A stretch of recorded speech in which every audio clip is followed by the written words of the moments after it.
আজকের এই বিশেষ দিনে উপস্থিত সম্মানিত অতিথিবৃন্দ, সুধীবৃন্দ এবং সকলকে জানাই আন্তরিক শুভেচ্ছা ও অভিনন্দন। আজ সকালে আমরা সমাজের প্রতি দায়বদ্ধতা থেকে রক্তদান শিবিরের আয়োজন করেছিলাম। মানবতার সেবায় আমাদের সামান্য প্রয়াস।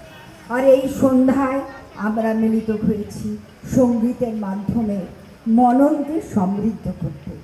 ঐকতান শব্দটির অর্থ হলো এক সূত্র। রবীন্দ্রনাথের ভাবাদর্শকে সামনে রেখে আমরা এগিয়ে চলেছি শুদ্ধতার বার্তা যাতে সবার কাছে পৌঁছে যায়। ঋগ্বেদে আছে এই মন্ত্র, সংগচ্ছদম, একসঙ্গে চলার, একসঙ্গে বলার, মনের মিলনের আহ্বান। যে কোনো মহৎ কর্ম সূচনা হয় সম্মিলিত প্রয়াসের মাধ্যমে। নমস্কার।